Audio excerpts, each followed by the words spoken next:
Un PDG millionnaire voit son ex-femme mendier pour nourrir 2 petites jumelles et change sa vie à jamais. Avant de commencer l'histoire, n'oubliez pas de laisser un like et de vous abonner à la chaîne pour voir plus d'histoires comme celle-ci. Ryan Mitchell faisait tournoyer le liquide ambré dans son verre en cristal, contemplant distraitement la vue panoramique de New York depuis le restaurant exclusif du 52e étage. Les lumières scintillantes en contrebas semblaient se moquer de lui, chacune représentant une vie pleine de sens et de liens, tandis que lui était assis seul à une table prévue pour 2. « Désirez-vous autre chose, monsieur Mitchell » demanda le serveur, rôdant respectueusement. « Non, ce sera tout » répondit Ryan, sans prendre la peine de lever les yeux. Le serveur acquiesça et se retira, laissant Ryan à sa solitude, un état auquel il s'était habitué au cours des 6 dernières années. À 38 ans, il avait fait de Mitchell Innovation un empire technologique qui s'étendait sur 3 continents. Sa fortune nette dépassait les 8 milliards de dollars. Selon tous les critères mesurables, Ryan Mitchell avait réussi au-delà de toute imagination. Pourtant, en sirotant son scotch de 30 ans d'âge, il sentit le vide familier se répandre dans sa poitrine. Ce même sentiment creux qui l'accueillait chaque matin dans son pantouse et le suivait jusqu'à son bureau d'angle avec son imposant bureau en acajou. Son téléphone vibra. Un autre message de David, son partenaire commercial et plus vieil ami. Contrat de Singapour bouclé. 8 chiffres. Champagne, mon frère. Ryan ne répondit pas. Encore un contrat. Encore 1 million.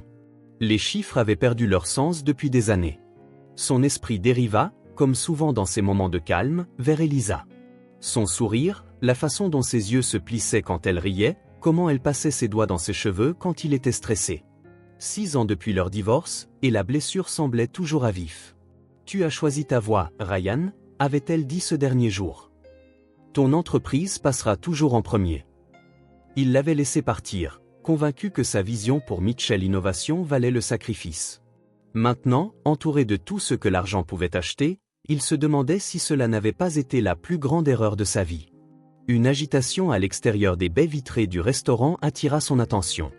Dans la rue en contrebas, une petite foule s'était rassemblée. De sa position surélevée, Ryan pouvait voir une femme avec une pancarte en carton, les épaules voûtées contre le vent froid d'automne. Quelque chose dans sa posture, l'inclinaison de sa tête, lui semblait terriblement familier. Curieux, Ryan s'approcha de la fenêtre, plissant les yeux pour mieux voir dans la lumière déclinante du soir. La femme se tourna légèrement et son cœur s'arrêta. Elisa, son ex-femme, était au coin de la rue, demandant de l'argent. Ses cheveux bruns autrefois brillants étaient tirés en une simple queue de cheval, ses vêtements usés mais propres.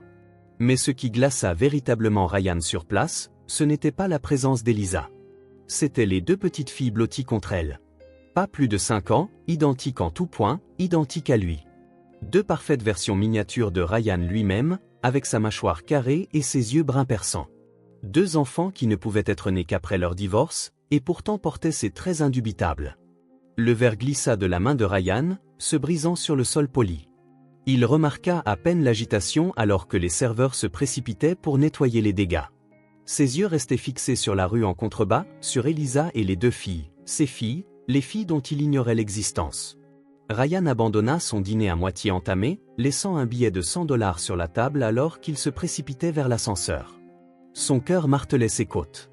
L'image de ces 2 visages identiques était gravée dans son esprit. « Monsieur, votre manteau » cria un serveur derrière lui, mais Ryan était déjà parti. La descente du 52e étage parut une éternité. Ryan desserra sa cravate, luttant pour respirer alors que les questions affluaient dans son esprit. Comment Elisa avait-elle pu lui cacher cela, 2 enfants, ses enfants, vivant dans la rue pendant qu'il accumulait des milliards? Lorsque les portes de l'ascenseur s'ouvrirent enfin, Ryan sprinta à travers le hall et sortit dans la fraîche soirée d'octobre. Il balaya la rue frénétiquement, terrifié qu'elle ait pu disparaître. Puis il les aperçut, à un demi-pâté de maison. Elisa était agenouillée à côté d'une des filles, ajustant sa veste usée. « Elisa » appela Ryan, la voix brisée. Elle se figea, son corps se tendant visiblement avant de se tourner lentement pour lui faire face. Lorsque leurs regards se croisèrent, Ryan vit un flot d'émotions traverser son visage, choc, peur, et quelque chose qui ressemblait à de la résignation. « Ryan » murmura-t-elle, attirant instinctivement les filles plus près d'elle. De près, la ressemblance était encore plus frappante. 2 parfaites versions miniatures de lui-même le regardaient avec des yeux bruns curieux.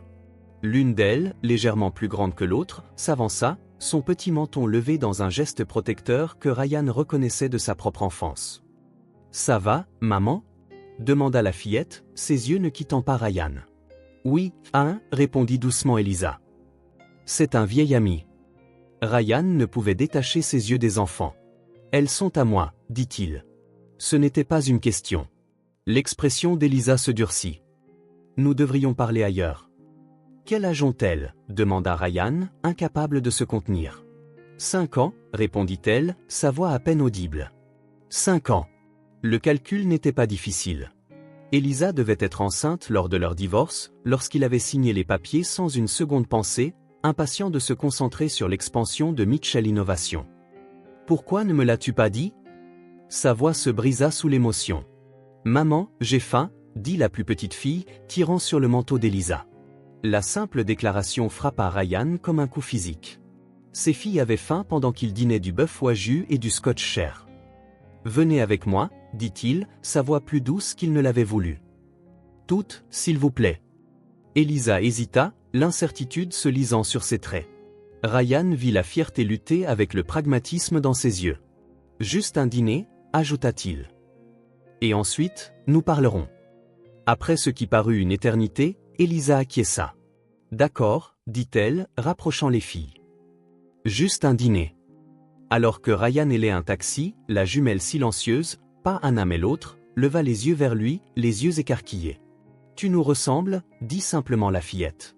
La gorge de Ryan se serra alors qu'il croisait le regard de l'enfant. « Oui » parvint-il à répondre. « Je suppose que oui. » Ryan conduisit Elisa et les jumelles dans un petit restaurant familial à 2 pâtés de maison de là. Il s'était instinctivement dirigé vers son établissement haut de gamme habituel, avant de surprendre le regard réprobateur d'Elisa et de se rediriger vers un lieu plus approprié. Maintenant assis dans une banquette d'angle au siège en vinyle usé, Ryan pouvait à peine se concentrer sur le menu entre ses mains. Les 2 filles, Anna et Grace, comme il l'apprit, étaient assises en face de lui, dévorant des assiettes de spaghettis avec l'enthousiasme que seuls des enfants affamés pouvaient manifester. Elisa était assise à côté d'elle, touchant à peine à sa propre nourriture. Ses yeux allaient constamment de Ryan à ses filles. « Elle mange bien » dit Ryan maladroitement, cherchant n'importe quoi pour briser la tension. Les lèvres d'Elisa s'étirèrent en un petit sourire malgré elle. Ce sont des filles en pleine croissance. Anna, la protectrice, continuait de surveiller Ryan avec méfiance tout en enroulant méthodiquement les pâtes autour de sa fourchette. Grace, que Ryan découvrait comme étant la curieuse, étudiait la montre coûteuse de Ryan avec une fascination évidente. « Pourquoi nous ressembles-tu » demanda finalement Grace, sa petite voix perçant le silence tendu. Elisa se raidit. « Grace, souviens-toi de ce dont nous avons parlé à propos des questions personnelles. » Ryan se pencha légèrement en avant. « Ce n'est pas grave, dit-il doucement. Parfois, les gens se ressemblent par coïncidence. » Le mensonge avait un goût amer dans sa bouche, mais le regard reconnaissant d'Elisa lui indiqua que c'était la bonne décision pour le moment. « Les filles, dit soudain Elisa. Voudriez-vous une glace pour le dessert ?» La question détourna avec succès l'attention des enfants, et bientôt la serveuse prenait leurs commandes enthousiastes. Quand elle partit, Elisa se tourna vers Ryan. « 5 minutes, murmura-t-elle. Je vais les emmener voir l'aquarium à l'entrée. Cela devrait nous donner le temps de parler. » Fidèle à sa parole, après que la glace fut arrivée et rapidement dévorée, Elisa guida les jumelles vers le grand aquarium à l'avant du restaurant. Ryan les regarda partir, le cœur serré à la vue de ses filles pressant leurs petites mains contre la vitre, pointant avec enthousiasme des poissons colorés. Elisa se glissa de nouveau dans la banquette, son expression gardée.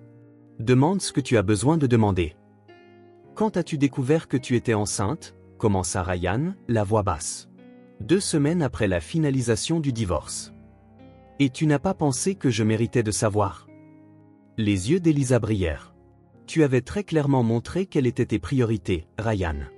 Le jour où nous avons signé ces papiers, tu étais au téléphone en train de conclure une affaire avant même que l'encre ne soit sèche. »« Cela ne justifie pas de me cacher mes enfants, » rétorqua-t-il, luttant pour garder sa voix basse.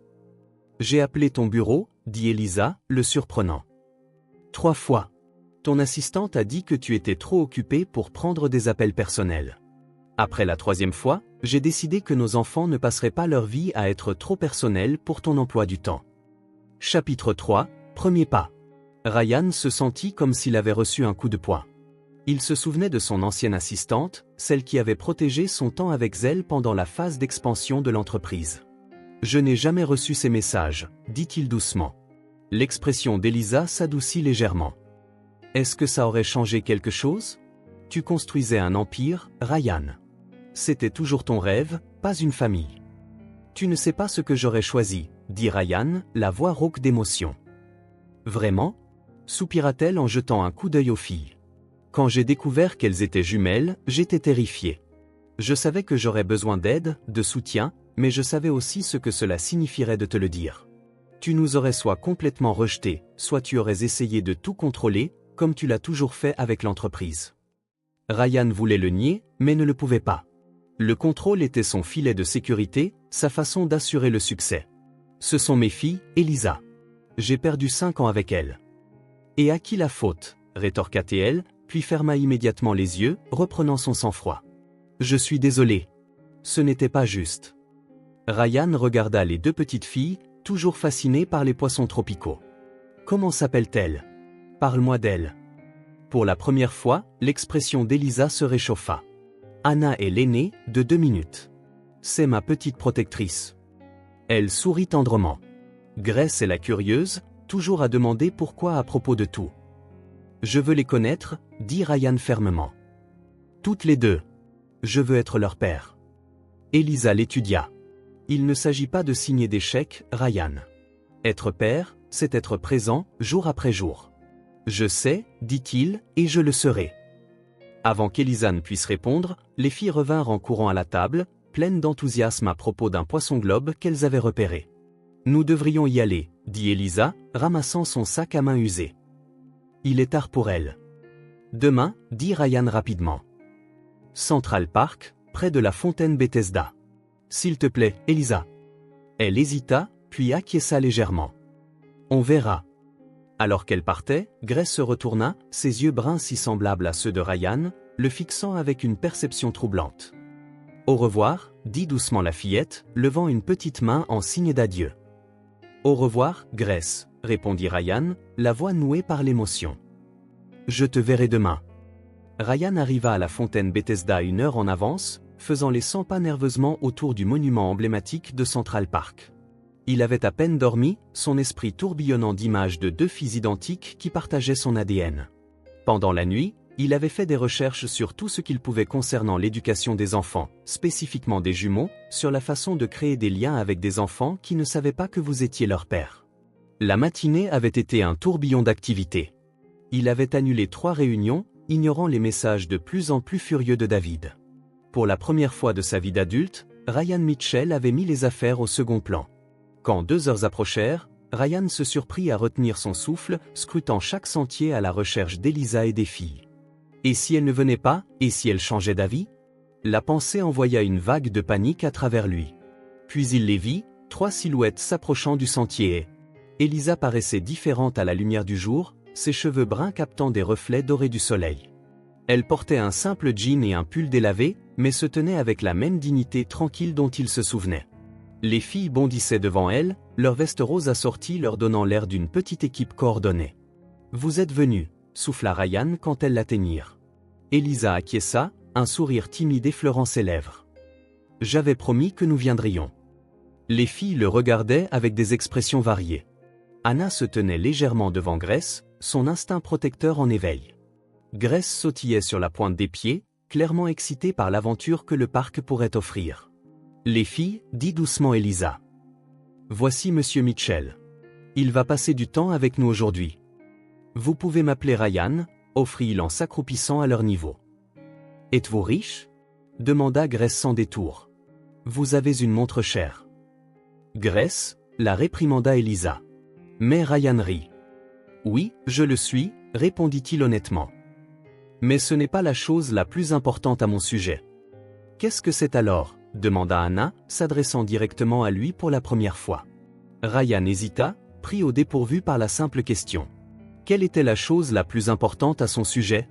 Pendant des années, il aurait dit son sens des affaires, son succès.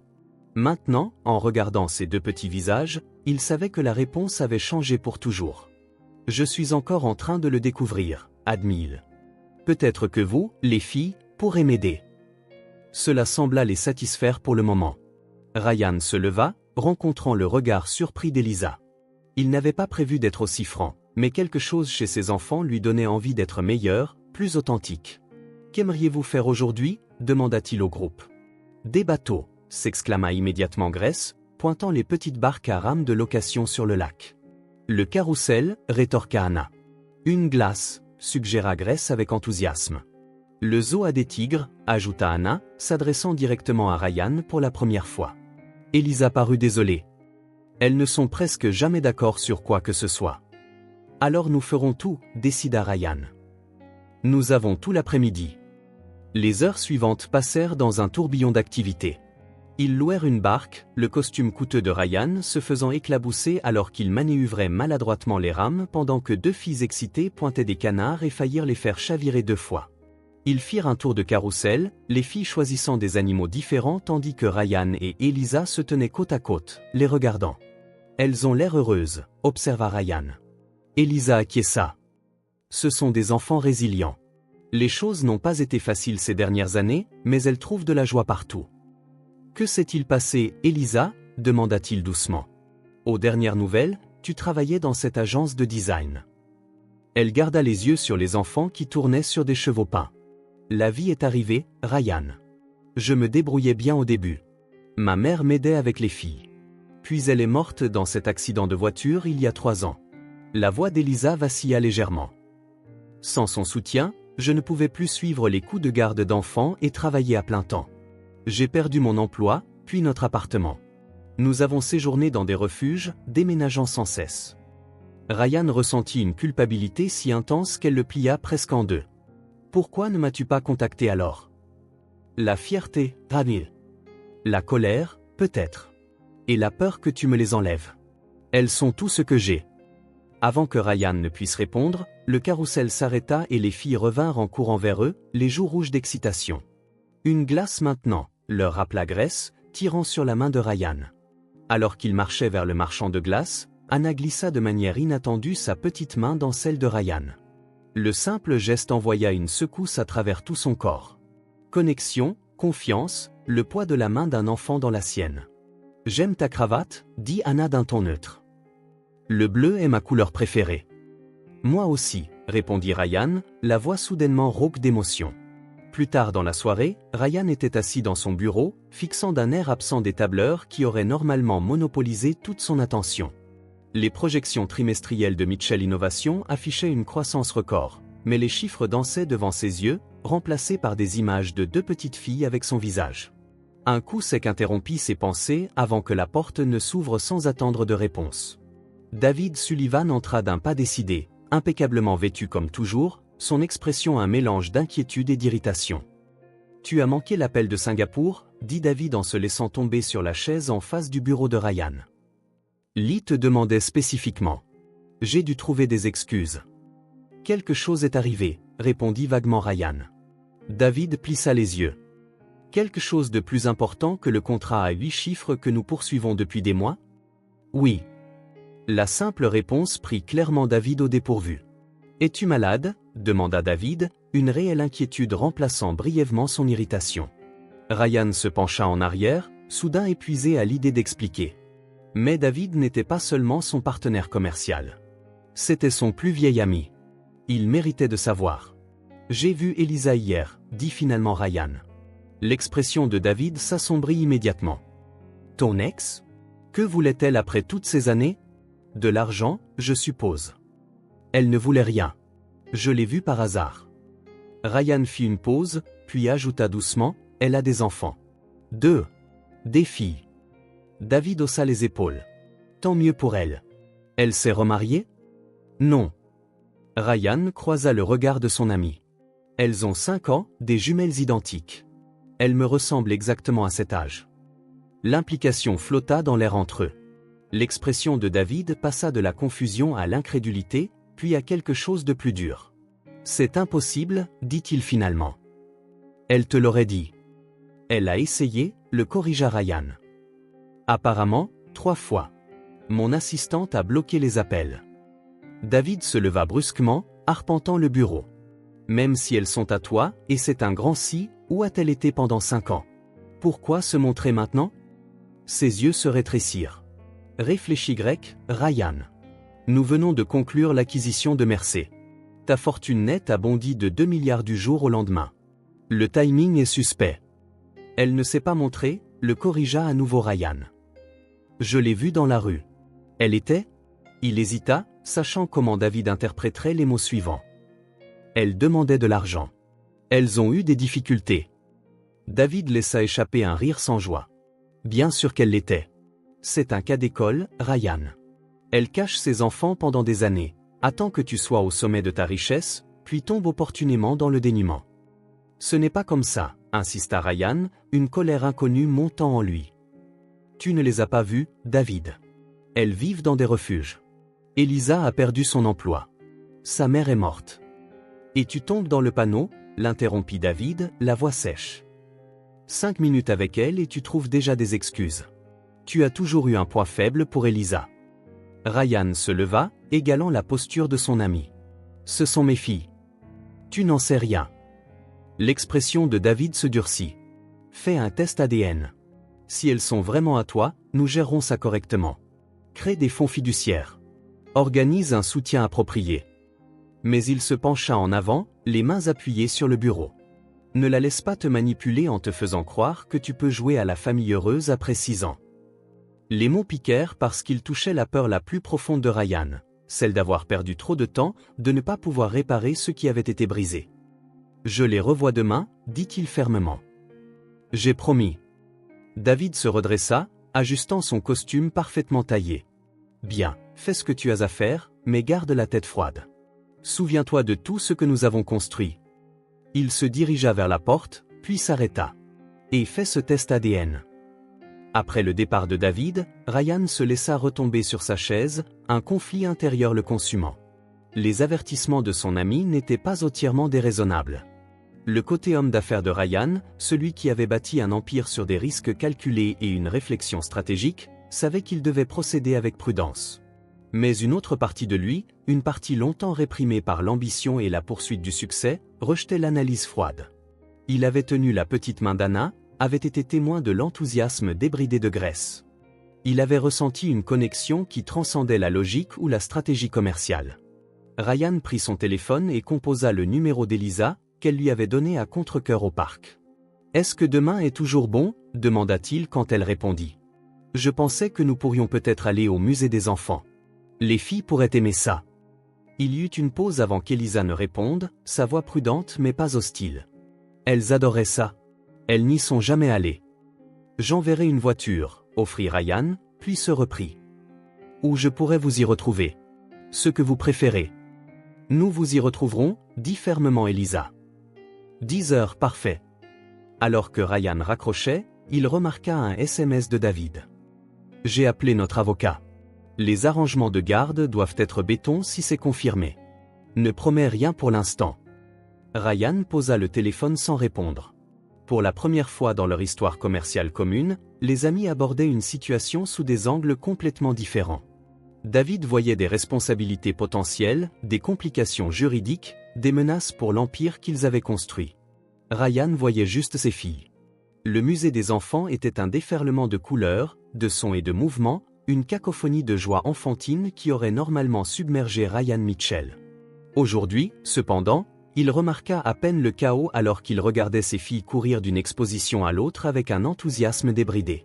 « Regarde Ryan, je fais une tornade !» cria Grace depuis la station météo, ses petites mains manipulant des courants d'air qui tourbillonnaient à l'intérieur d'un grand tube.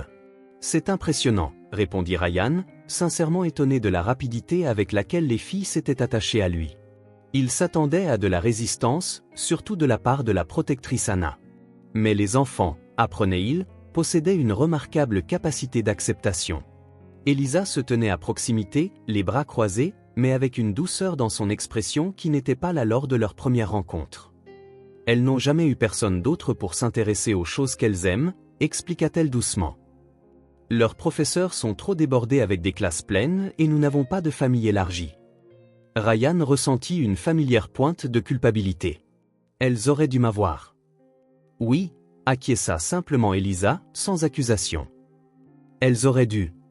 Anna apparut soudainement, tirant sur la manche de Ryan. L'exposition sur les robots ouvre. On peut y aller, s'il te plaît?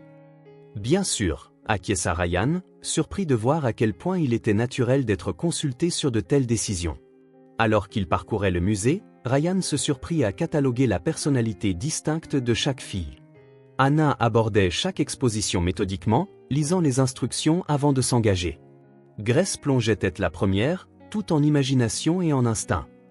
Tu as le même froncement de sourcils, commenta Anna alors qu'ils examinaient une présentation de machine simple.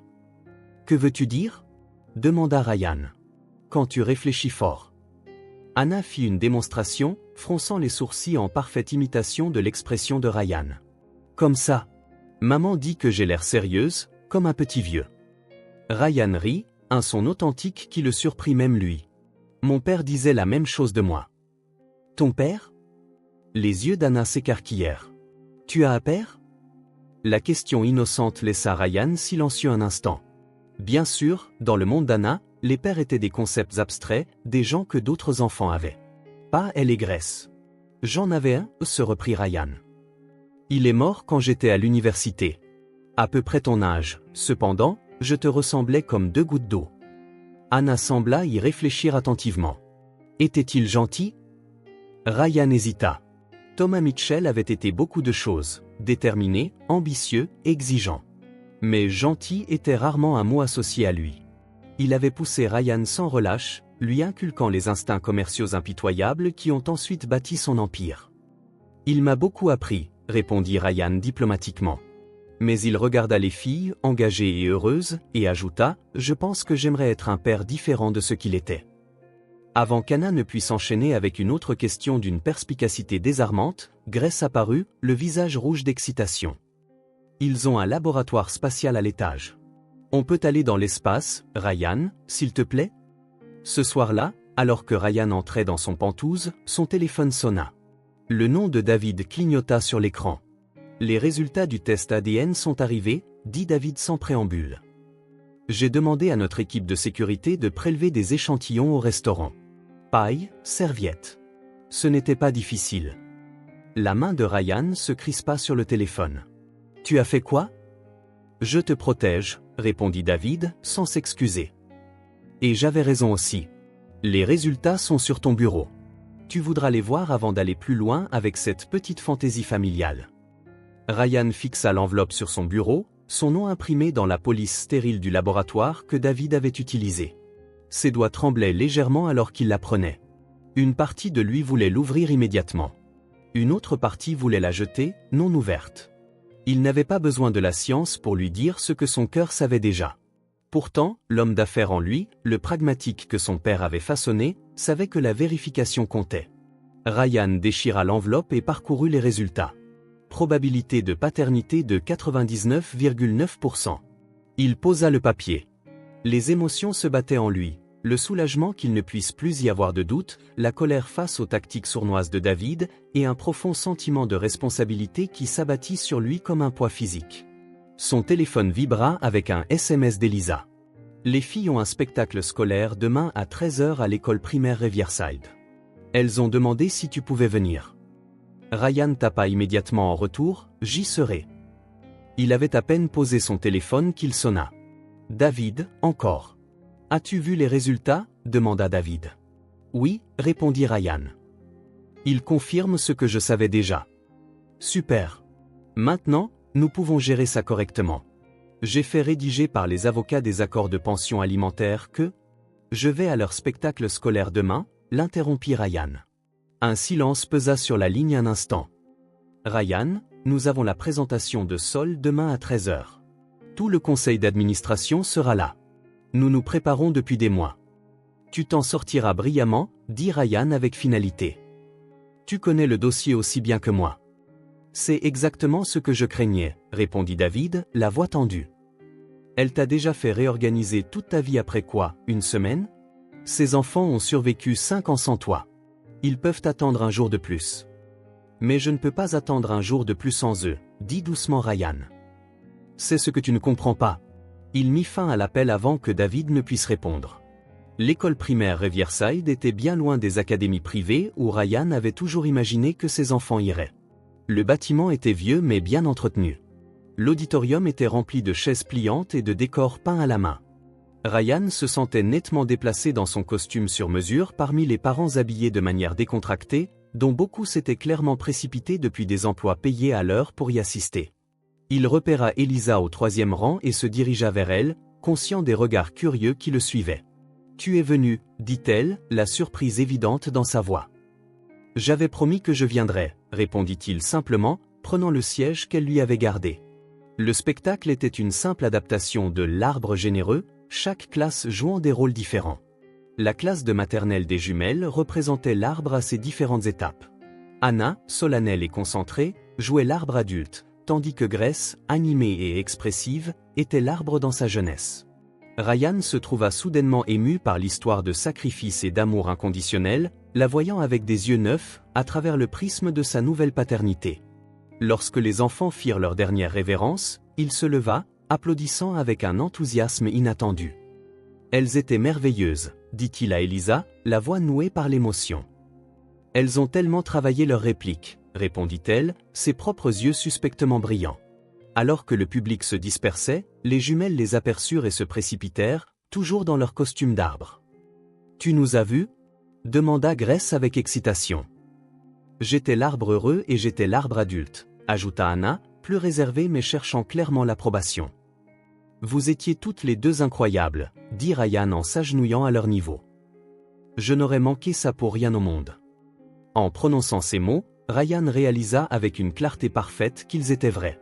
À ce moment précis, de l'autre côté de la ville, David expliquait probablement son absence à des membres du conseil d'administration et des investisseurs déçus. Choisit quelque chose plutôt que Mitchell Innovation, et il ne le regrettait pas une seconde. Ryan se tenait dans son bureau, contemplant la ligne d'horizon de la ville à travers les baies vitrées.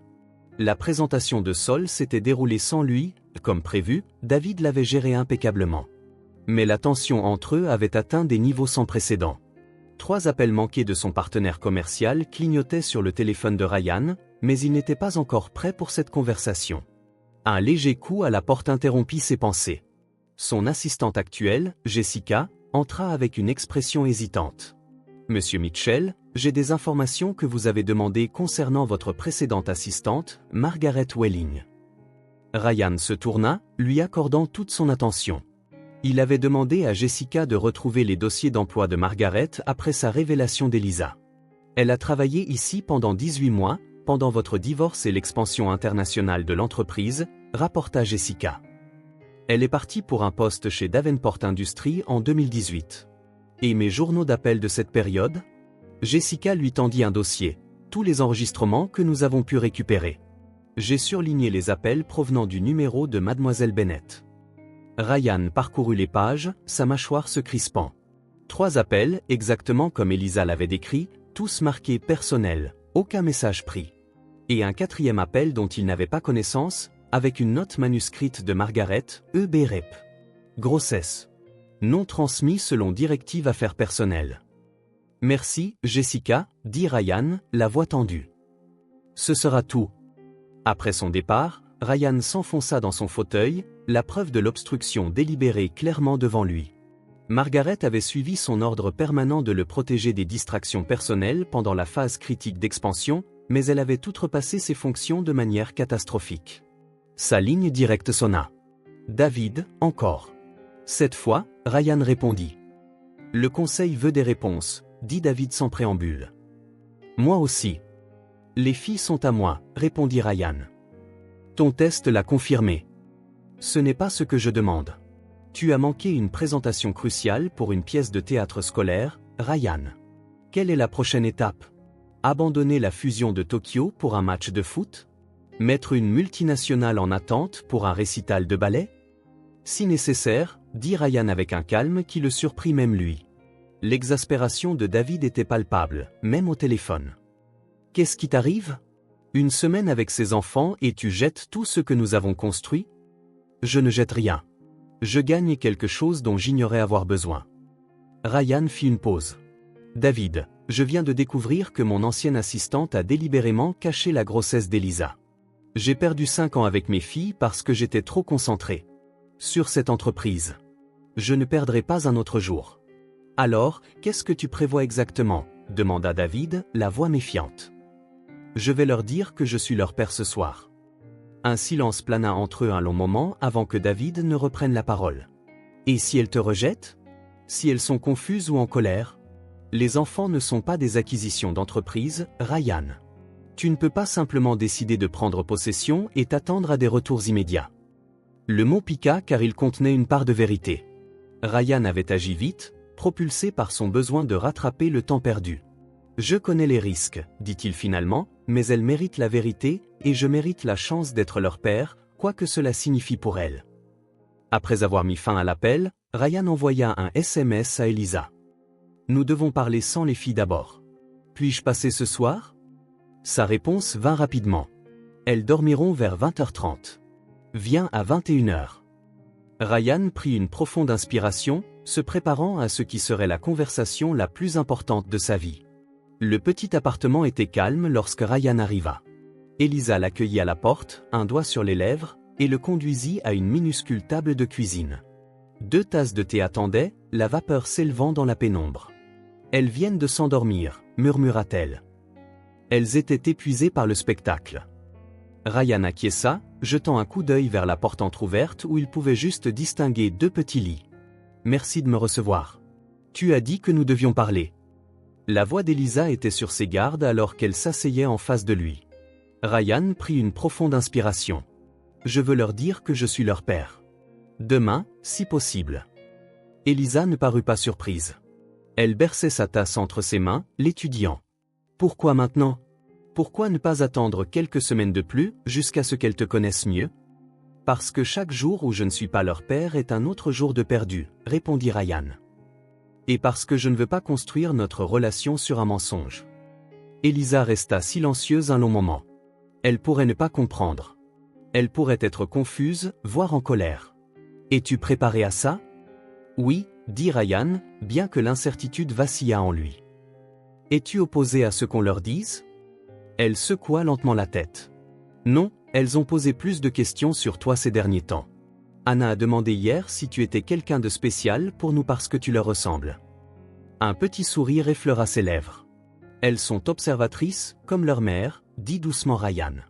Leurs regards se croisèrent brièvement avant qu'Elisa ne détourne les yeux. « Si nous faisons ça, nous devons être unis.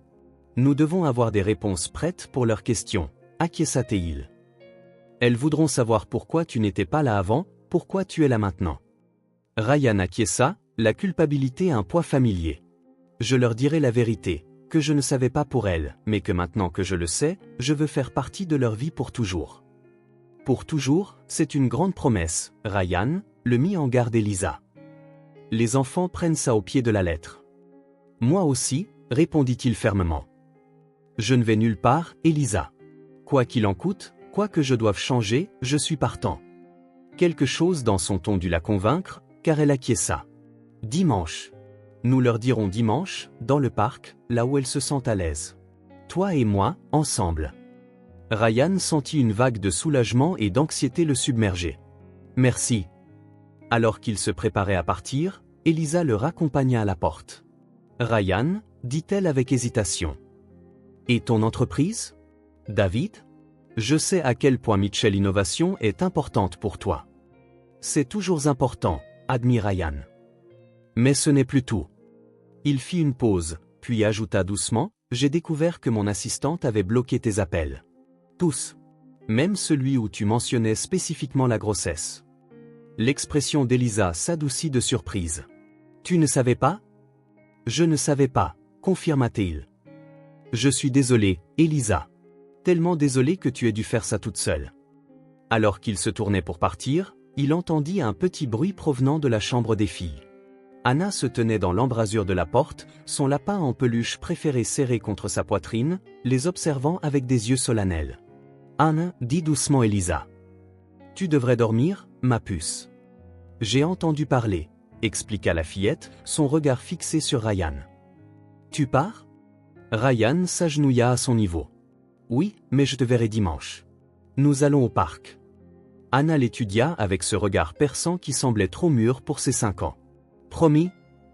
Je promets, dit solennellement Ryan. Anna acquiesça, apparemment satisfaite, puis surprit les 2 adultes en s'approchant et en faisant un câlin rapide à Ryan avant de se retirer dans sa chambre. Elisa et Ryan échangèrent des regards stupéfaits. Eh bien, dit doucement Elisa. Ça, c'est nouveau.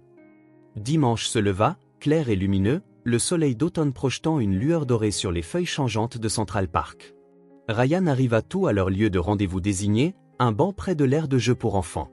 Son estomac était noué d'anticipation et de peur que les filles le rejettent, que cette révélation perturbe le lien délicat qu'ils avaient commencé à former. Il vérifia son téléphone, surpris de voir 3 appels manqués de David.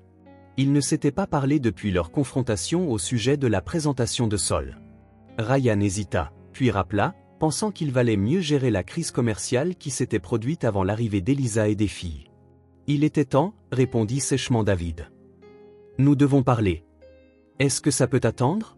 Je suis sur le point de... C'est à propos d'Elisa, l'interrompit David. Notre équipe juridique a trouvé quelque chose que tu dois voir avant de prendre des décisions. La prise de Ryan sur le téléphone se resserra. De quoi parles-tu? Elle a demandé la garde légale exclusive, Ryan. Et une pension alimentaire. Une pension alimentaire substantielle. Les documents ont été soumis au tribunal des affaires familiales il y a 2 jours. C'est impossible, dit Ryan, sa voix baissant. Nous allons dire aux filles que je suis leur père aujourd'hui, ensemble. Nous avons planifié ça toute la semaine. Alors elle te manipule, répondit David, son ton d'une sympathie frustrante. Je t'envoie les documents par SMS maintenant.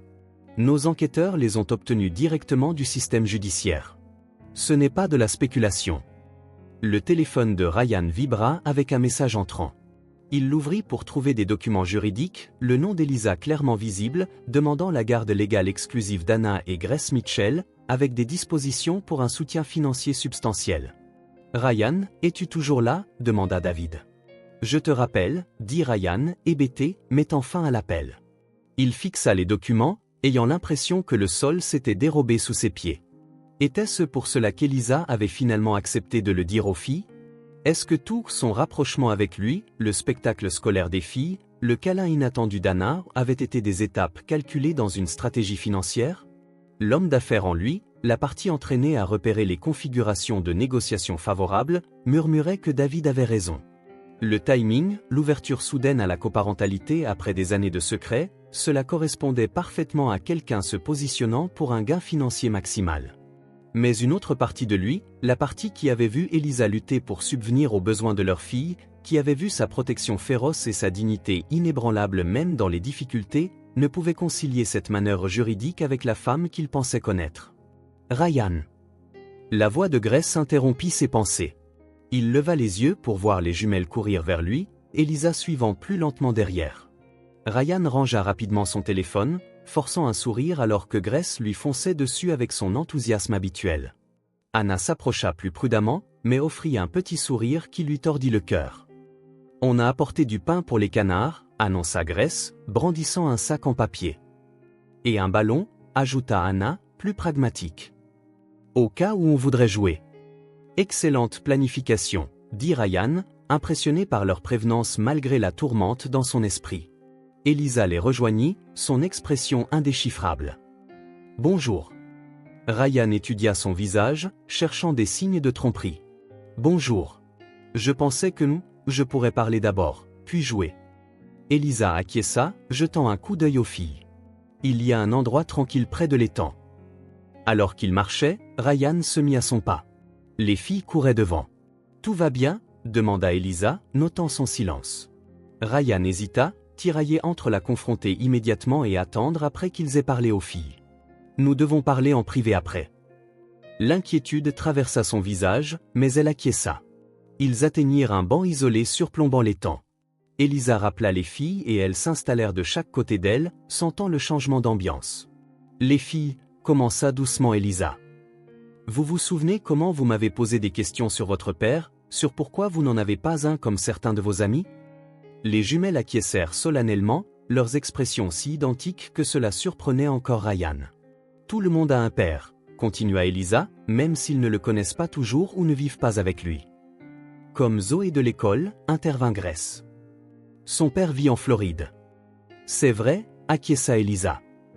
Parfois, les parents vivent dans des endroits différents mais sont toujours tous les deux importants. Elle jeta un coup d'œil à Ryan, un signal silencieux que c'était son tour.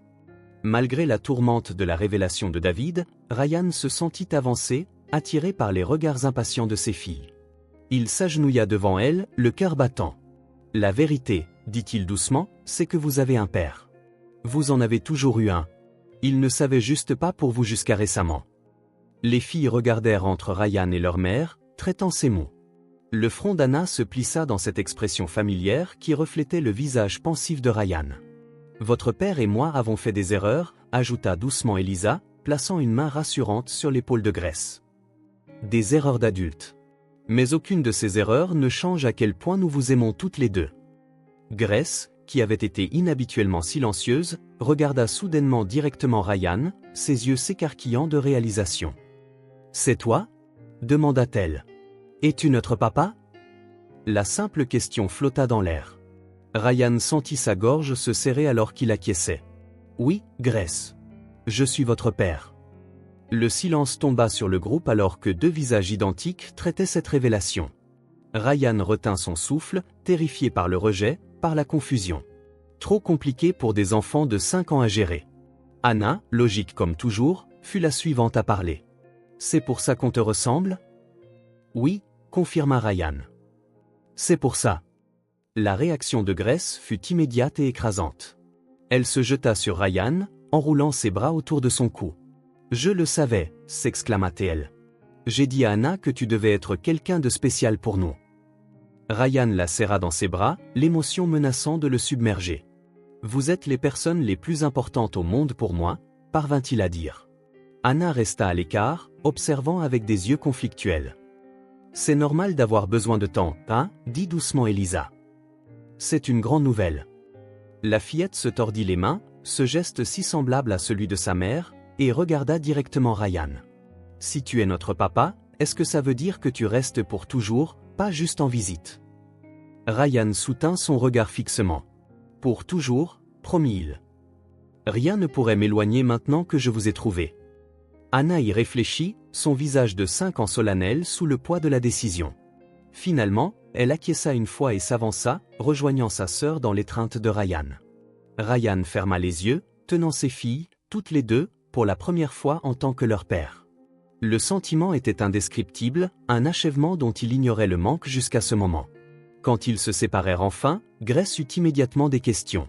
« On peut t'appeler papa maintenant ?» demanda-t-elle avec impatience. « J'aimerais beaucoup ça, » répondit Ryan, la voix rauque d'émotion. « As-tu des jouets chez toi ?» S'enquit Anna, pragmatique. Ryan rit. « Pas encore, mais on peut arranger ça. » Elisa les regardait échanger avec des yeux brillants, le soulagement évident dans sa posture. Quoi qu'elle ait craint, rejet, confusion, colère, ne s'était pas matérialisé. Au lieu de cela, leur fille avait accepté la vérité avec la remarquable résilience de l'enfance. Comme promis, ils passèrent l'après-midi à jouer dans le parc, s'arrêtant pour des hot-dogs d'un vendeur et des cornets de glace qui laissaient des traînées collantes sur de petits doigts. Pendant tout ce temps, Ryan se retrouva à plusieurs reprises ramené au moment présent par des cris de « Papa, regarde ça » ou « Papa, c'est ton tour ». Chaque utilisation du mot le remplissait de joie. Le soleil de fin d'après-midi rasait à travers les arbres quand ils firent enfin leur bagage pour partir. Les filles, épuisées mais heureuses, bourdonnaient de nouvelles possibilités. « On peut voir la maison de papa ?» demanda Grace alors qu'ils marchaient vers la sortie du parc. Elisa et Ryan échangèrent des regards. « Bientôt », promit Elisa. « On prend les choses une étape à la fois. » Alors que les filles couraient devant, se faisant la course jusqu'au prochain lampadaire, Ryan se tourna vers Elisa, les documents juridiques pesant lourd dans son esprit. « Nous devons parler », dit-il doucement. Elisa acquiesça, son expression devenant gardée. « Qu'est-ce qui ne va pas ?» Ryan sortit son téléphone et afficha les documents du tribunal que David avait envoyés. « Tu veux bien m'expliquer ça ?» Les yeux d'Elisa s'écarquillèrent alors qu'elle parcourait les documents. « Où as-tu eu ça ?» David surveille les dépôts au tribunal des affaires familiales. Ceux-ci ont été soumis il y a 2 jours. Elle leva les yeux vers lui, le visage pâle. Ryan, je n'ai jamais déposé ça. Je ne ferai pas ça. Pas après tout ce dont nous avons discuté. Ryan étudia son visage, cherchant des signes de tromperie, mais ne trouvant qu'un choc sincère. Alors qu'il a fait. Je ne sais pas, murmura-t-elle. Mais ce ne sont pas les miens. Regarde l'adresse. Ce n'est même pas mon adresse actuelle. Et cette signature? Elle pointa le bas de la page. Ce n'est pas comme ça que je signe mon nom. Ryan regarda de plus près. La signature ne ressemblait que vaguement à l'écriture d'Elisa, et l'adresse indiquée était en effet son ancien appartement, pas celui qu'elle partageait actuellement avec les filles. David, marmonna Ryan, la prise de conscience se faisant. Il essaie de semer la zizanie entre nous. Pourquoi ferait-il ça? Parce qu'il pense que tu es une menace pour l'entreprise, pour tout ce que nous avons construit. Ryan passa une main dans ses cheveux, la colère montant. Il m'avertit depuis le début de ne pas trop m'impliquer, de garder les choses strictement financières. Et maintenant? Ryan regarda ses filles, riant alors qu'elles se poursuivaient en cercle autour d'un arbre. Le choix qui mûrissait en lui depuis des semaines se cristallisa avec une clarté parfaite. Maintenant, je vais lui faire comprendre que certaines choses sont plus importantes que les affaires, dit fermement Ryan. À partir de demain, les choses vont changer chez Mitchell Innovation. Le soleil du matin inondait les fenêtres de l'étage exécutif de Mitchell Innovation alors que Ryan se dirigeait d'un pas décidé vers la salle de conférence. Il avait convoqué une réunion d'urgence de l'équipe de direction, quelque chose d'inédit dans l'histoire de l'entreprise en dehors d'une crise. David était déjà là, ainsi que le directeur financier et 3 autres cadres. Leurs expressions allaient de la curiosité à l'inquiétude. « Merci à tous d'être venus si rapidement », commença Ryan, restant debout en bout de table. Avec effet immédiat, je restructure mon rôle chez Mitchell Innovation. La tête de David se releva vivement, l'alarme traversant ses traits. Je vais passer au poste de président du conseil d'administration, tandis que David assumera le rôle de PDG, continua Ryan. Ce changement permettra à notre entreprise de maintenir sa trajectoire de croissance pendant que je m'occupe de certaines priorités personnelles. Quelle priorité personnelle pourrait justifier cela? Demanda David, la voix tendue d'une colère à peine contenue. Ryan croisa le regard de son ami. Mes filles. La pièce tomba dans le silence. Les autres cadres échangèrent des regards, clairement conscients qu'il assistait à quelque chose d'important mais incertain du contexte. Si vous voulez bien nous excuser, dit Ryan au groupe, David et moi avons besoin d'avoir une conversation privée. Après que les autres furent sortis, Ryan ferma la porte et se tourna vers son plus vieil ami. Les documents de garde étaient faux, dit-il sans préambule. Tu les as fait créer pour me faire douter d'Elisa. L'expression de David se durcit. Je te protégeais, toi et cette entreprise. En me mentant? En essayant de saboter ma relation avec la mère de mes enfants? J'ai fait ce qui était nécessaire, insista David. Tu ne pensais pas clairement. Tu ne le fais toujours pas. Démissionner en tant que PDG? As-tu la moindre idée de ce que cela va faire à la confiance des actionnaires? Je ne démissionne pas, clarifia Ryan. J'évolue dans mon rôle pour prioriser ce qui compte. Et David? Il se pencha en avant, les mains appuyées sur la table. Ces petites filles comptent plus que tout, y compris cette entreprise. Tu les connais depuis 3 semaines, dit David, incrédule. Et j'ai déjà perdu 5 ans. Je ne perdrai pas un autre jour à cause de priorités mal placées. Ryan se redressa. La restructuration a lieu cette semaine. Tu peux en faire partie, ou je peux trouver quelqu'un d'autre pour diriger.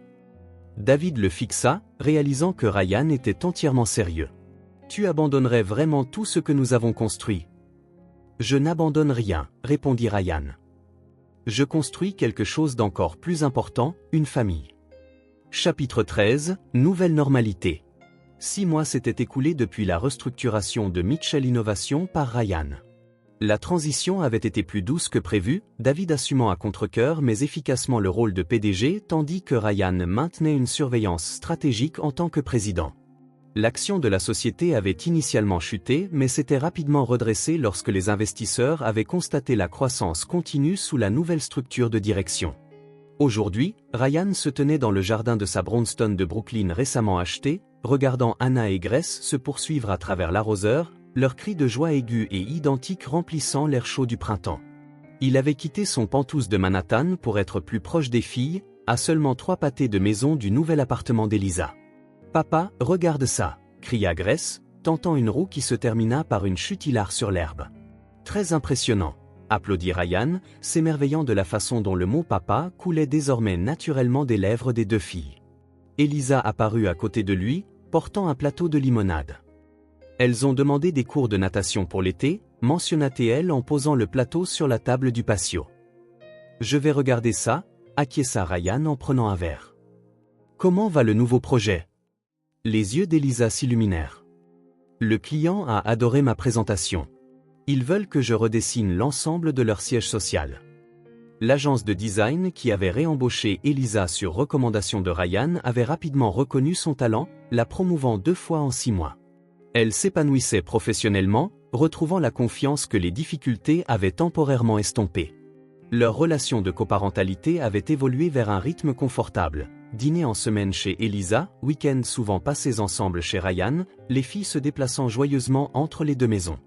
Ils formaient une famille, non conventionnelle peut-être, mais indéniablement unis dans leur amour pour Anna et Grace. Le bruit d'une voiture entrant dans l'allée attira leur attention. « Oncle David !» crièrent les jumelles à l'unisson, abandonnant l'arroseur pour se précipiter vers le portail.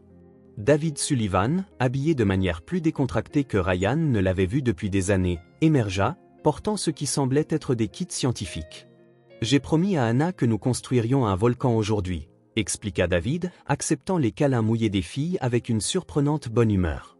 « Et Grace veut faire du slim. » Ryan échangea un regard amusé avec Elisa. Le développement le plus inattendu de tous avait été la transformation de David, d'antagoniste sceptique à oncle dévoué.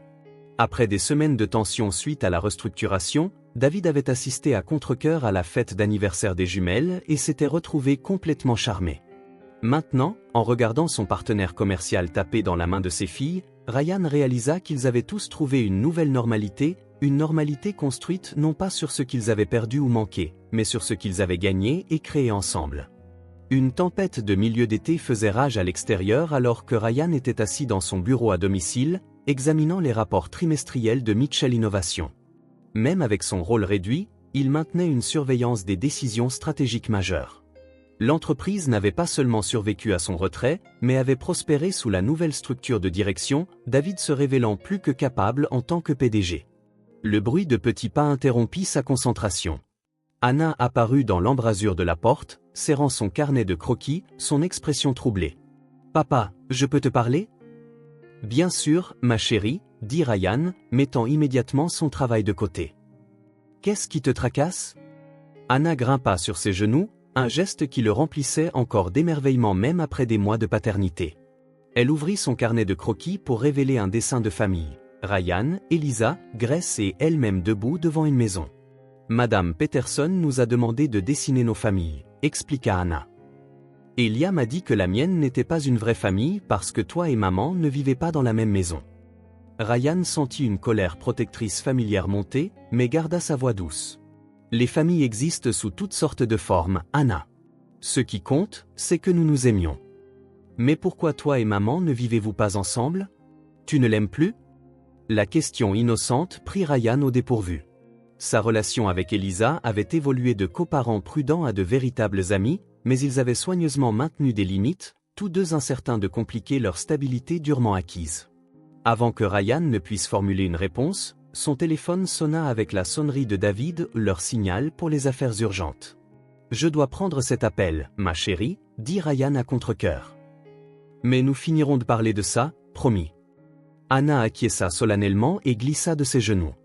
L'appel confirma ce que Ryan anticipait depuis des semaines. Un concurrent tentait une OPA hostile sur leur division européenne. David avait besoin de Ryan à Londres immédiatement pour stabiliser les relations clés. Un voyage de 3 semaines minimum.